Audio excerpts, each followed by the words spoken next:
নমস্কার বন্ধুরা, আমার বৃষ্টিপর্ণা চ্যানেলে আপনাদের স্বাগত। আজ আমি চলে এসেছি মোচার চপের একটা রেসিপি নিয়ে। এই সময় দেখবেন মোচা ভালোই পাওয়া যায়, আর এই মোচার চপ এত সুন্দর খেতে লাগে। সবথেকে বেশি পাওয়া যায় মোচার চপ হচ্ছে পাঁশকুড়া।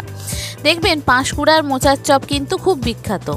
তো সেই মোচার চপই আজকে আপনাদের সঙ্গে শেয়ার করব। চলুন তাহলে রেসিপিটি দেখে নেওয়া যাক কিভাবে আমি মোচার চপটা রান্না করি।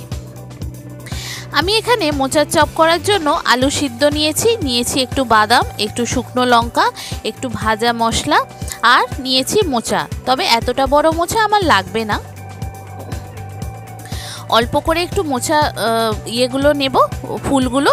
এবার এগুলোকে ছাড়িয়ে নেব। এই উপর থেকে যে শক্ত ডাঁটাটা আর এই পাপড়িটা ফেলে দিতে হয়, দিলে না হলে মুখে শক্ত শক্ত লাগে। এই ছাড়ানো হয়ে গেছে। এবার আমি একটা মোচার ফুলগুলোকে ধুয়ে পরিষ্কার করে আর এরকম ভেজিটেবিল চপারের সাহায্যে এরকম সরু সরু করে একদম কিমা কাট করে নেব, একদম মিহি করে কেটে নেব। এটা মিহি করে কাটা হয়ে গেলে এটাকে আমি নুন হলুদ দিয়ে একটু ভাপাতে দিয়ে দেব। এটা ভাপিয়ে নিলে কি হয়, সিদ্ধটা ভালো হয়, আর যদি মোচার কোনো কালো কষ থাকে বা মোচার কোনো গন্ধ থাকে সেটা চলে যায়। এবার এদিকে যে আমি আলু সিদ্ধটা নিয়েছি, সেই আলু সিদ্ধটাকে ভালো করে ছাড়িয়ে এটাকে হাতের সাহায্যে মেখে নেব। আর এদিকে লঙ্কা আর একটু বাদাম আমি ভাজতে দিয়ে দিয়েছিলাম। লঙ্কাটা ভেজে নিয়েছি, আর এই দেখুন বাদামটাও ভেজে নিলাম।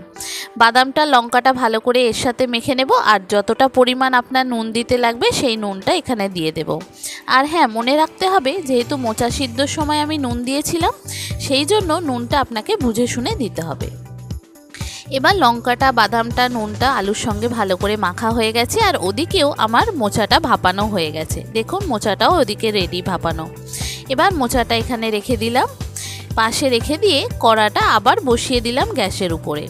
আর এখানে আমি একটু কিমা কাট করে পেঁয়াজ কেটে নিয়েছি, একদম ঝিরিঝিরি করে, ওই ভেজিটেবিল চপারের সাহায্যেই। এবার কড়াইতে তেল গরম করে প্রথমে পেঁয়াজটা দিয়ে দেব। পেঁয়াজটা ভালো করে একটু ভাজতেই তারপরে আদা রসুনের পেস্ট দিয়ে দেব। নুন, হলুদ, জিরে গুঁড়ো, ধনে গুঁড়ো, লঙ্কা যেরকম খেতে চান, কেন শুকনো লঙ্কা তো ওখানে দিয়েইছি। এবার ঝালটা আপনারা পরিমাণ বুঝে দেবেন, যেরম ঝাল খেতে চান সেরম ঝাল দেবেন। এবার একে একে বেসিক যে মশলাগুলো আছে সেগুলো দিয়ে দেব। দিয়ে এখানে যে মোচাটা আমি সিদ্ধ করে রেখেছিলাম, মানে ভাপিয়ে রেখেছিলাম, সেই মোচাটা আগে এই মশলার সঙ্গে ভালো করে কষিয়ে নিতে হবে। মশলাটা যখন হ্যাঁ গরম মশলাগুলো আমি একটু দিয়েছি। এবার এখানে মশলাটার সঙ্গে মোচাটা ভালো করে যখন কষানো হয়ে যাবে, তারপরে যে আলুটা আমি মেখে রেখেছিলাম বাদাম দিয়ে আর শুকনো লঙ্কা ভেজে, সেইটা এর সঙ্গে দিয়ে দেব। দিয়ে খুব ভালো করে এটাকে কষাতে হবে। কষানোর সময় দেখবেন একদম কড়াতে লেগে যাচ্ছে। যখন দেখবেন কড়াতে একদম গায়ে লেগে যাচ্ছে না, মানে প্রথমটা লেগে যাবে, তারপরে যখন লেগে যাবে না, একদম কড়াতে শুকনো শুকনো হয়ে যাবে, তখন আমি একটা ভাজা মশলা করেই রাখি, আপনাদেরকে বলেইছিলাম। ধনে, জিরে, শুকনো লঙ্কা, সব গরম মশলা একটু দিয়ে শুকনো খোলায় ভেজে ওটাকে আমি গুঁড়িয়ে রেখে দিই। যখন কোনো কিছু মশলা এরকম ভাজা মশলা দিতে হয়, তো ওই ভাজা মশলাটা আমি এখানে ব্যবহার করি। তো সেই ভাজা মশলাটা এখানে দিয়ে এটাকে ভালো করে আবারও কষিয়ে নিলাম। একদম কষিয়ে যখন দেখবেন একদম মানে গায়ে আঠালো আঠালো ব্যাপারটা চলে আসছে, তখন এটা আমি একটা প্লেটে ঢেলে এটাকে ঠান্ডা হতে দেব। বন্ধুরা, রেসিপিটি যদি ভালো লাগে তাহলে আমার চ্যানেল বৃষ্টিপর্ণাকে অবশ্যই সাবস্ক্রাইব ও ফলো করে দেবেন, আর পাশে থাকার বেল আইকনটি অবশ্যই অন করে দেবেন। তাহলে ভিডিও আপলোডের সাথে সাথেই আপনাদের কাছে নোটিফিকেশান চলে আসবে ভিডিও আপলোডের। কেমন হলো রেসিপিটা অবশ্যই কমেন্ট করে জানাবেন, ভালো লাগলে একটা লাইক ও শেয়ার করে দেবেন। এবার ঠান্ডা হয়ে গেছে আলু আর মোচার মাখাটা। এবার এটাকে এরকম আগে গোল গোল করে বল করে নেব। গোল গোল করে সমান সাইজের বল করে নিয়ে তারপরে এটাকে দুই হাতের সাহায্যে একটু চ্যাপটা চ্যাপটা করে চপের আকার দিয়ে দেব। দেখুন সবকটা আগে গোল গোল করে নিলাম, নিয়ে এবার এগুলো দুই হাতের সাহায্যে একটু চ্যাপটা চ্যাপটা করে দেব, যাতে আমার যখন বেসনের মধ্যে দেব আমার এটা দিতে সুবিধা হবে। সবকটাই এইভাবে করে নেব। এত সুন্দর খেতে হয় এইভাবে চপের, মানে মোচার চপ আগে না খেয়ে থাকলে বন্ধুরা এইভাবে ট্রাই করতে পারেন, দারুণ সুন্দর খেতে হয়। দেখেছেন কি সুন্দর দেখতেই হয়েছে পুরটা। খেতেও দুর্দান্ত স্বাদের হয়। এবার আমি এখানে বেসন নিয়ে নিচ্ছি পরিমাণ মতো, মানে আপনি যতটা চপ করতে চান সেই পরিমাণ বেসন নেবেন, সামান্য নুন আর সামান্য খাবার সোডা, যেটাকে বেকিং সোডা বলে, সেটা দিয়ে আমি আগে ভালো করে এটাকে মেখে নেব। মেখে নেওয়ার পর অল্প অল্প জল দিয়ে এটা ব্যাটারটা তৈরি করে নেব। খুব পাতলাও হবে না, আবার খুব গাঢ়ও হবে না। খুব গাঢ় হলে তখন দেখবেন ব্যাটারটা মোটা হয়ে গেছে, আর আলুর চপের সঙ্গে ব্যাটারটা একটু পাতলা হলেই ভালো লাগে, সেই জন্য ব্যাটারটা একটু পাতলা করব। এবার ব্যাটারটা সেইভাবে করে নেব। ব্যাটারটা ভালো করে হয়ে গেলে তারপর এদিকে কড়াইতে আমি তেল দিয়ে দিলাম, একটু ডুবো তেলেই চপটা করতে ভালো লাগে।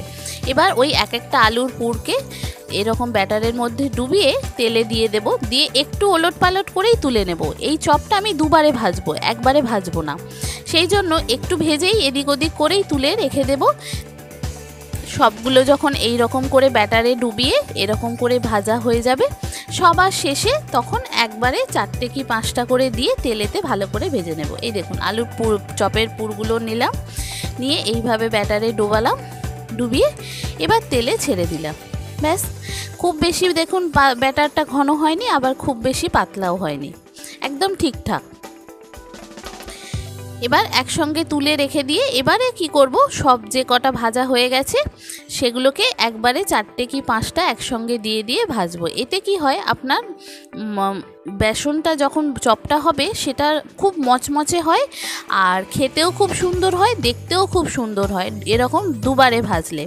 আর একবারে ভাজলে কি হয়, সেই অতটা মচমচে ব্যাপারটা, কুড়মুড়ে ব্যাপারটা আসে না, সেই জন্য এইভাবেই আমি চপটা করি। দেখেছেন কি সুন্দর দেখতে হয়েছে। এবার সব কটা ভাজা হয়ে গেছে, এবার এরকম 4টে 5টা একসঙ্গে দিয়ে দেব, দিয়ে এগুলোকে লাল লাল করে ভেজে তুলে নেব। যে সমস্ত নতুন বন্ধুরা আমার ভিডিওটি দেখছেন অথচ আমার চ্যানেল বৃষ্টিপর্ণাকে সাবস্ক্রাইব ও ফলো করেননি, তাদেরকে অনুরোধ করব আমার চ্যানেলকে সাবস্ক্রাইব ও ফলো করে দেওয়ার জন্য। তাহলে ভিডিও আপলোডের সাথে সাথেই আপনাদের কাছে নোটিফিকেশান চলে আসবে ভিডিও আপলোডের। কেমন হলো রেসিপিটা অবশ্যই কমেন্ট করে জানাবেন, ভালো লাগলে একটা লাইক ও শেয়ার করে দেবেন। দেখেছেন কি সুন্দর চপ হয়েছে। এই রকমভাবেই প্রত্যেক কটা আমি ভেজে তুলে নেব, সব কটা এরকমভাবেই ভেজে তুলে নেব। দারুণ সুন্দর খেতে হয় এইভাবে যদি চপের মানে মোচার চপ আপনারা করেন। আগে যদি করে না থাকেন এইভাবে ট্রাই করতে পারেন বন্ধুরা, খুব সুন্দর খেতে হয়। দেখুন সব কটা হয়ে গেছে, দেখেছেন কি সুন্দর চপের মতো দেখতে, মানে চপই হয়েছে কিন্তু মোচার চপ, এটা দারুণ সুন্দর। এবার এটাকে সার্ভ করে দিলেই রেডি গরম গরম চপ। আর আপনি যদি এটা বিকালে স্ন্যাক্সে খেতে চান সেটাও পারেন, আর সকালে যদি আমাদের বাঙালিদের মতো মুড়ি দিয়ে খেতে চান সেটাও পারেন। কেমন হলো রেসিপিটা অবশ্যই কমেন্ট করে জানাবেন, কিন্তু ভালো লাগলে একটা লাইক ও শেয়ার করে দেবেন। দেখেছেন কি সুন্দর দেখতে হয়েছে, খেতেও কিন্তু দুর্দান্ত স্বাদের হয় এইভাবে চপ, দারুণ সুন্দর খেতে হয় বন্ধুরা। আপনাকে একটা ভেঙে দেখাই, দাঁড়ান, দারুণ সুন্দর খেতে হয় এইভাবে। একবার ভেঙে দেখাই আপনাকে ভিতরের পুরটা, দেখুন ভিতরের পুরটা ঠাসা, মোচার চপ, মোচা আর আলু দিয়ে কষানো, দারুণ সুন্দর দেখতে হয়েছে। আমার তো মুখে জল এসে গেল। আর এই দেখুন এরম শক্ত কড়মড় করছে একদম, এইভাবে ক্রিস্পি হবে প্রচণ্ড। কেমন হলো অবশ্যই কমেন্ট করে জানাবেন, ভালো লাগলে একটা লাইক ও শেয়ার করে দেবেন। যে সমস্ত বন্ধুরা ভিডিওটি দেখছেন সাবস্ক্রাইব করেননি চ্যানেলটাকে, অনুরোধ করব সাবস্ক্রাইব করে দেওয়ার জন্য। থ্যাংক ইউ বন্ধুরা।